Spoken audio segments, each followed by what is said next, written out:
guys, welcome back to another episode on Real Talk.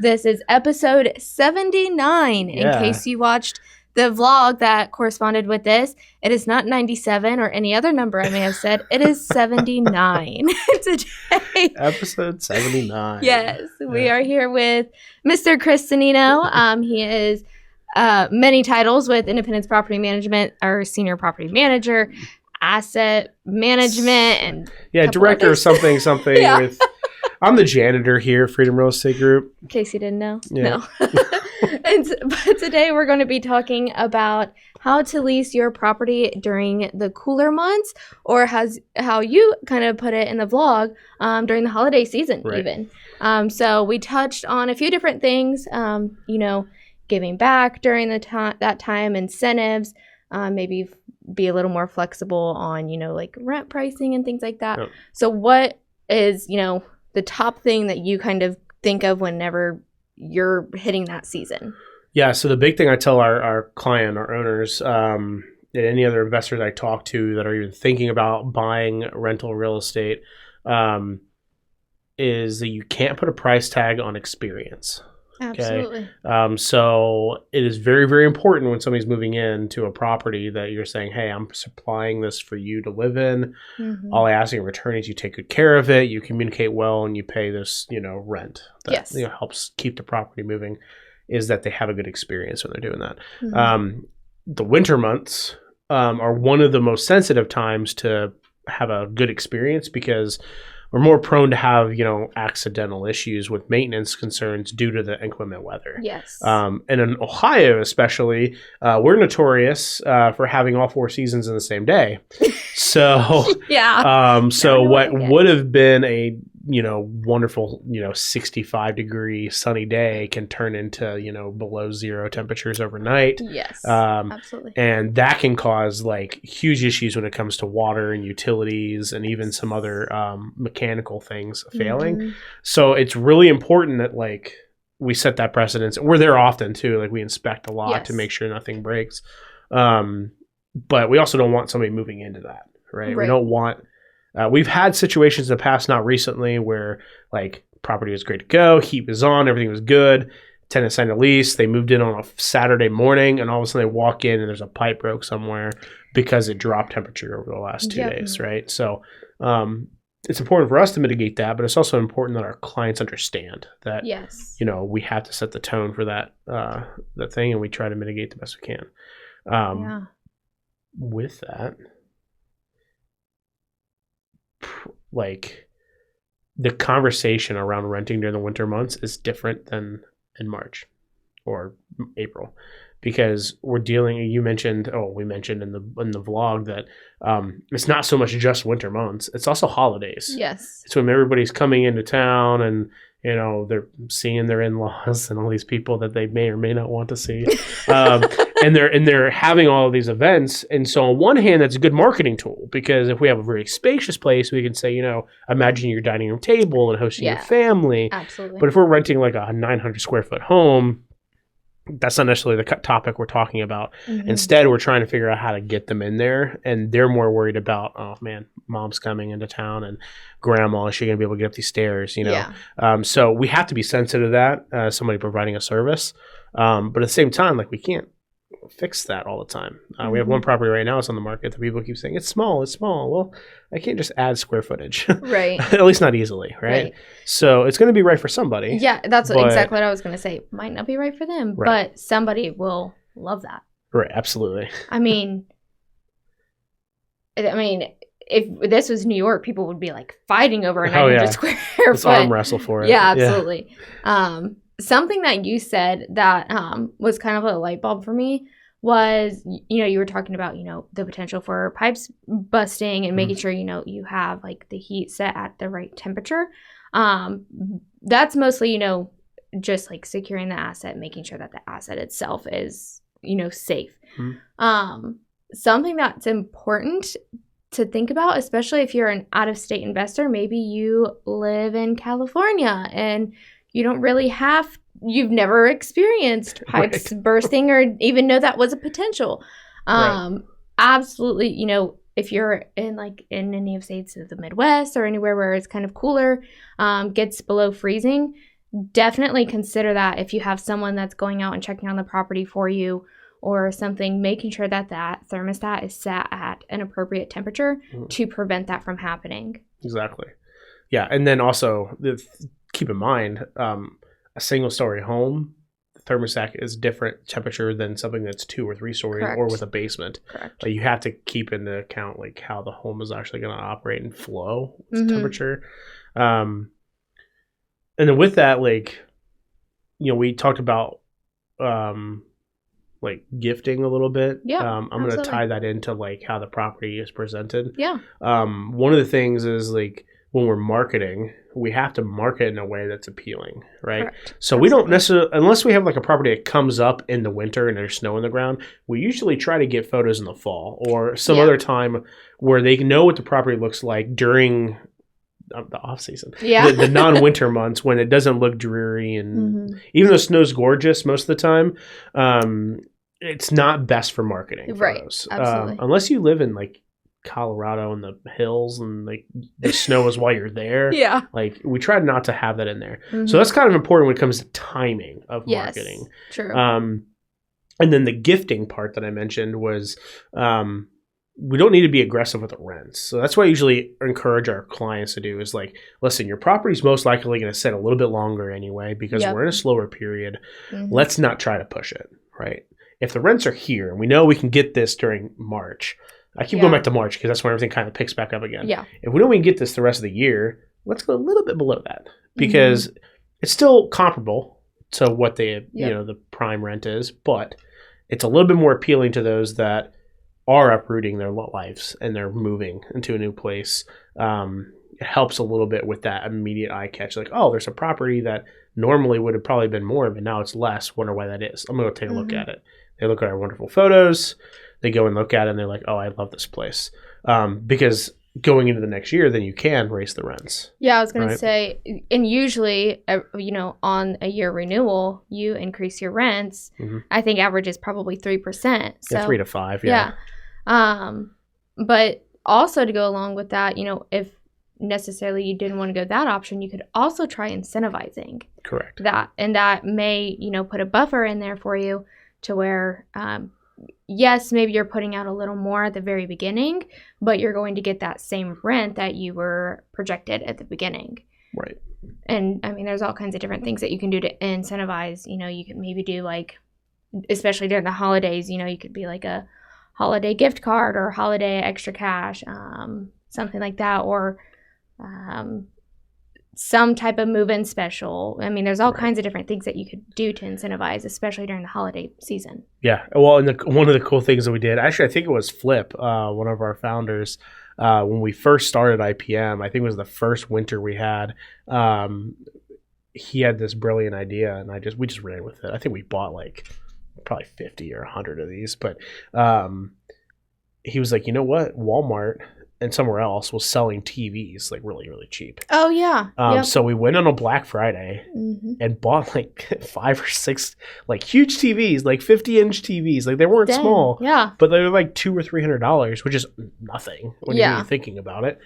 And then we just started throwing TVs up on the advertisements for rent. Like, hey, if you rent this, sign a 12-month lease, you get a TV on us. And I think the first tenant didn't believe us. Like, they're like, TV. And then I show up driving a Civic, because I was driving a Civic then, with a TV smashed in my back seat. You know, and unloaded it and brought it right to the house, had him sign a receipt for it. Like, hey, look, you received it.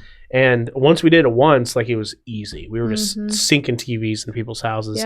And everybody loved it, right? And it's something simple. Like, I don't think it has the same pull now because everybody can just go get a TV for almost nothing. But finding that thing and incentivizing that thing. I know one thing that we're doing here is like we're giving them December free for the ones that we're renting that we own, our company owns. We're giving them December free. Like, you still move in, you know, you still have access to the house, but we're going to give you don't have to pay anything until the first of the year other than your deposit. Right? Again, trying to put money back in their pocket. They don't have to worry about spending the money. They can have a good Christmas and, holiday, Christmas, Thanksgiving, all of that with their families. And then, you know, they have this nice big house they get to enjoy that in. And, I was going to say a new place to spend the holidays. Absolutely. So, essentially what we're talking about here is now marketing the property. Correct. So during this time period, and something else too is that even, the holiday season isn't just like in places that have cooler months. Like I said, California earlier. I know California gets a little cooler, but I don't think they get snow.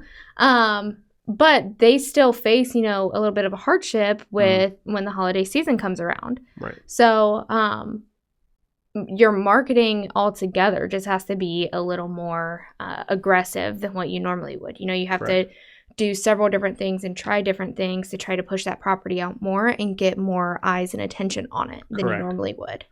Yeah, and that means a little bit more ad spend for us. Yep. That means a little bit more attentiveness to timelines for us. Specifically, I'm saying this for our clients' sake, because I know there's probably some residents that watch these things too. But like, we pay attention. Okay, where normally we would wait 5 days before we drop, we add a move-in special. We may only wait a couple days, right? Yep. Because we do look at like leads, how many leads are coming in, how many people are booking showings, and all of the metrics when it comes to that. I don't want to bore everybody with that right now, but. Those metrics like visibly change. Yes. Like we see them drastically decrease during this period. So we have to try to get the numbers up because there's certain conversion rates when it comes to those things. And so I know that's one thing you guys help with a lot in marketing is, hey, we're going to push this on Facebook or hey, we're going to hit this on Instagram. Yeah. I don't think we're in the Twitter space yet, but maybe eventually.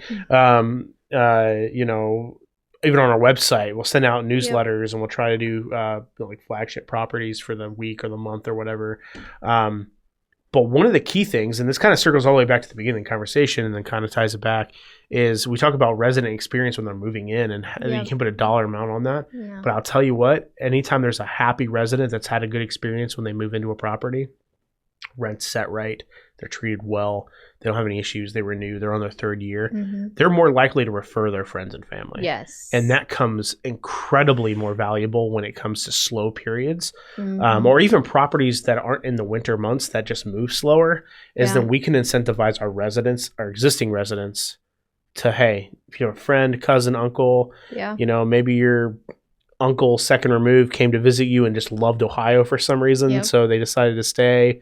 Here, we have a property we can rent to them. We can kind of utilize our network of tenants to maybe bring somebody in. And then we incentivize them, like I said. We give them a little bit extra, a little bit of a bump just to say thank you. And it's, again, especially, during the holiday season, I think people are a little more incentivized to do maybe a little more to get a little extra cash for spending. So, they may be more enticed during this time period to refer more people or, what have you. And so then, all of that, circling back to, marketing aspect, I'm a little biased on that because I'm in marketing. But, you brought up a good point on ad spend or, even your marketing budget in general, you may have to buffer a little more during those months. Right. Something that's important to notate on that is that there are less people driving on the roads. Right. One, people don't want to go out in the cold. I mean, unless they like the cold, but I feel like most people, at least in Ohio, probably don't. I don't. Right. So that's one factor. Two, some people are terrified to drive in snow. Speaking from experience, I hate driving in snow. So I try not to go out in it. So there's less foot traffic, out, in the world during this time. So, where a property may lease easily if you just have a for rent sign in the yard, may not rent so easy during these times because there's not as many people that are seeing it or driving by it. Right. So you may need to, shift your marketing a little bit and push a little more on the digital side of things. Right. A lot of people are scrolling. They're on Facebook. They're on Instagram. I mean, there's ads on that. There's all kinds of places that you can run ads now to make them pop up more. Yeah. So when I used to do marketing, we call that conditional market shifting. Yep. Where what your normal go-to process has to change because the market doesn't allow the process to exist. Yes. So, essentially what we normally like, as you said, like put a yard sign out, put it on the website, blast it out through our syndications to our different websites that do advertisements. Some Facebook ad spend after a little bit of time. We would flip flop it. We would go all out on Facebook. We'd make sure it's still syndicated out to the websites, but we go ahead and go to where the people are. The people are sitting at home on their warm, cozy couches, scrolling through Facebook. We want to get in their pocket, right? We want to see it. Also, we have like 3D mapping where we can go. What's it called? I forgot the Matterport. Matterport, yeah, there you go. So like that's usually more of a last resort type thing because it costs us money. Like it's a significant amount of money, not only just to drive out there and do it. It takes time to do that. And also the service itself is expensive. So we don't always just throw that in right off the rip. Like that's usually one of the last things we do. Well, not necessarily last, middle of the last. Wintertime, you're going to see more of that. You're going to see those digital walkthrough links. That's a good point. And even recently, Lauren walked and did a virtual walkthrough. Like we're going to see more of those as the winter months ramp up because we'll take the risk. We'll go to the property. Then you are now visibly walking through the property without physically being there as a tenant, as a resident, potentially. So that's a little couple things we do. Now that same process doesn't necessarily work in the spring or the summer when people want to go see the property. And then we have to reallocate back to our normal process. You know, that brings up another point that I wanted to touch on was being lenient and flexible with showings. Correct. Especially if it's snowing or really any bad weather. You know, if they have an appointment or they're supposed to come to tour a property at a X time. You know, if they're running late, give them a little bit of a buffer during those months, or maybe even call them and text them like, hey, like I know it's bad weather. Just wanted to see if you're safe or if you're still coming. Or maybe the day before, if you know that you're going to have bad weather like the next day, so say it's Tuesday and they have an appointment scheduled for Wednesday at noon. Maybe you call them Tuesday and say, hey, I see that you guys have an appointment scheduled to view this property at this time. I know we have some really bad weather coming in. Are you guys still going to make it? Like, or do you guys want to reschedule when it's a little safer conditions for you? Or even a better position further than that, because we try to do that, right? Is we have methods of doing virtual walkthroughs, like almost like FaceTime, where they can ask questions and be engaged and having conversation. Hey, can you pan back to that closet again? I want to see. And we can do that as well. Again, it's one of those things that we don't just throw out there as an option. It's one of those like, if we need to, we have those options available. Again, that's a lot of time for us. It doesn't necessarily change our clients' position on that. Right. So it's important that all parties are on the same page when we're kind of approaching that. And one of the things that our leasing team is pretty good about doing, though, is setting that expectation. Like, hey, we're in a slow period. We're going to have it listed, in the next couple of days. Expect this. And then, the weather changes every 3 hours. So sometimes we have to kind of be quick on our feet and how we handle that. Yeah, definitely. I was trying to think back when I was in property management, when I was in college, and I was 2 hours further up north. So the weather conditions was a lot more severe. It's the flattest county in Ohio, it's very, very, very windy. And it's a lot colder. It snows a lot more. We would get lake effect up there. So there were a lot of things happening. And something too that we did, when I was there, at least that I did personally, whenever I was working on trying to get properties rented,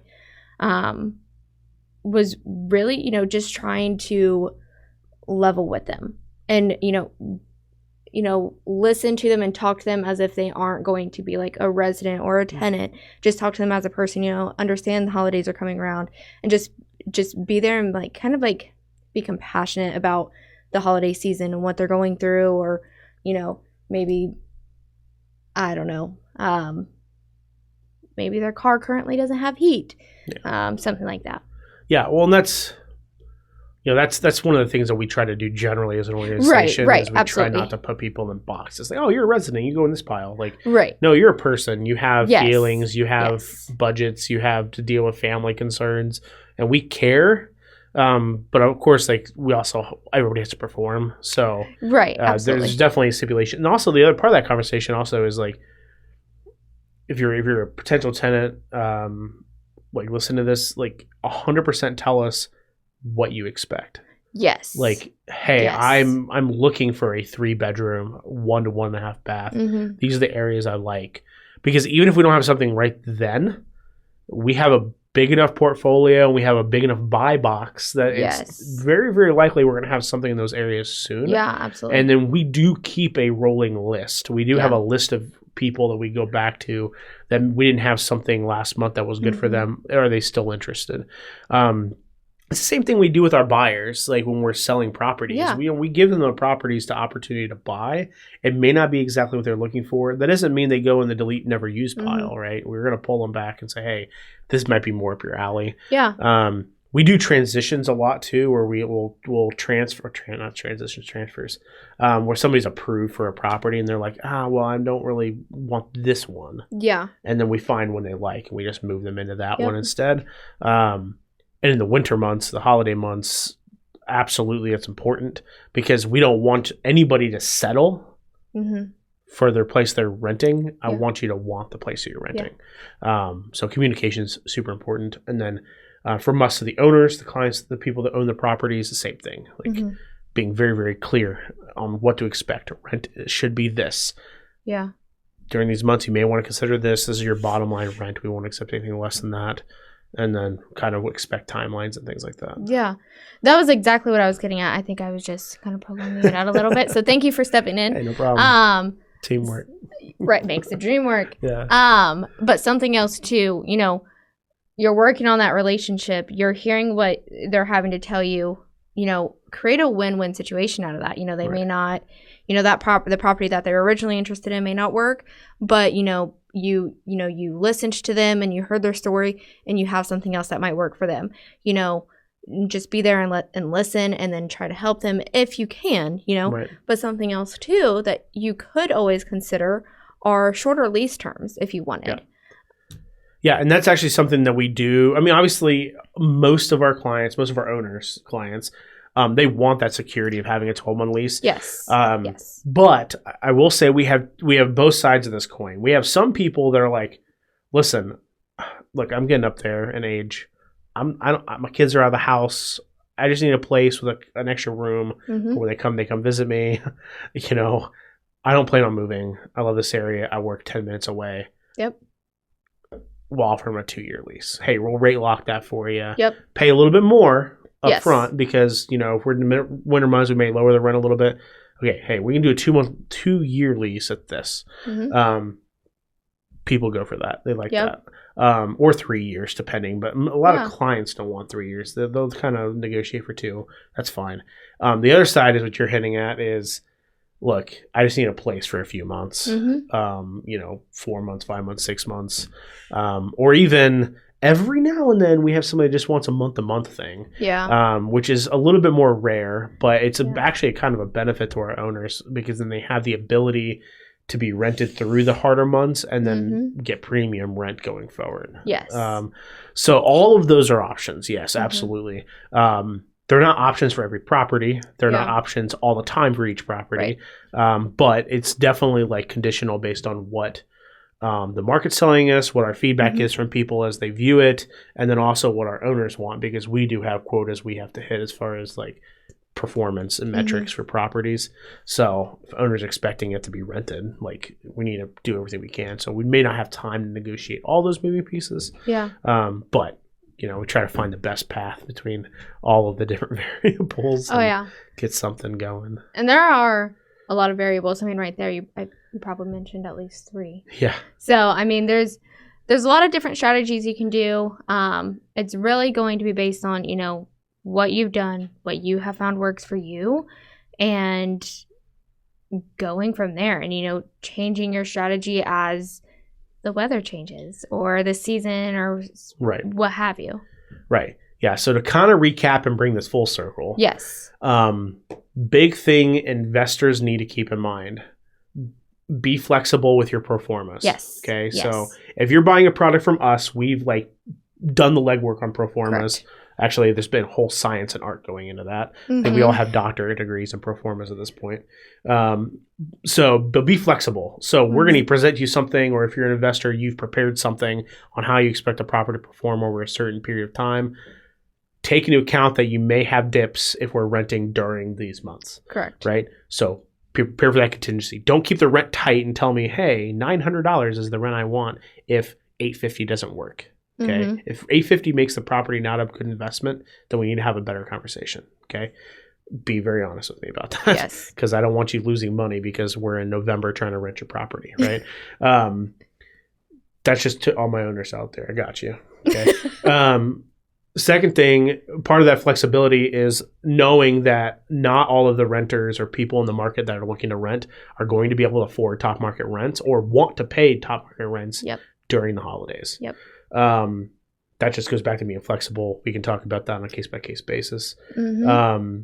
Everything else is contingent upon what we're going to do for you to try to make sure that the property has the most visibility online, most options to view, that is most safe for the potential renter and also for our employees, as well as trying to keep the property functional, right? Mm-hmm. We'll make sure utilities are on. Heat's on. Yes. Doors are locked, windows are shut. Yep. Weird situations where there's like windstorms that there's not limbs in the yard. Everything still looks great and looks move and ready. Mm-hmm. I think that's a general gist of the recap. Yeah. Yeah. There's a lot of stuff there. There's something else that I wanted to add, and you can kind of weigh in on this if you want. It's just an idea. So what I guess, would kind of be pros and cons. So say you have someone that moves in on November, they want to sign a lease. Well, instead of doing a regular 12-month lease, what if you extended it out and maybe did like a 15 or 16-month lease? That way, at the end of their lease, if they do decide to not renew, they're moving out in the spring. Yeah, so we do that. Okay. A lot of our I keep saying we do that and looking like I'm skeptical. That's because there's not very much that we do without the owner being on board. Right. Absolutely. So you and I understand that strategy and why that's important. Yep. And for those of you that don't, what that means is that if a property rents in November and it's a 12-month lease, that means that the lease is going to term in November. Correct. That still puts us in a bad position next year. Yep. To be able to get it turned and re-rented efficiently. That's what you're hitting on. Yes. So you do a 13-month lease. What that lease does is puts that lease out, or not 13. We want more than 13. We want 15 months or so. That's going to put that lease into February, right? Yep. Or to March. At that point, if a property goes vacant, we can have it turned down and back on the market pretty quickly, and usually have it rented fairly fast too. Yep. That's what you were alluding to. Some clients love that idea. Some are just like, I don't want the liability if it's a terrible tenant. I don't want to have to keep them for 15 months. Yeah. But usually that idea is birthed in that initial conversation with the tenant. What do you want? Well, hey, I'm in a job. I'm in the military. That's my favorite one. I'm in the military. I'm here for 13 months. Yeah. Yep. Or I'm only here for 15-month assignment. Mm-hmm. Then we're like, absolutely. Let's see if we can get you locked in. We'll just keep your rent the same. You don't have to worry about it. Set the owner's expectation like, hey, this is the situation. They're military. Also understanding the military has special rules. Yes. So if they have to leave early, we have to let them out of their lease. Correct. With no penalty. So there's some other stipulations that go into that. But having that first conversation of what are you looking for? How can I help solve your problem? Mm-hmm. How can I what type of property are you looking for? Yeah. Those conversations go in then. I will say, though, most people go for a 12-month lease. They prefer that.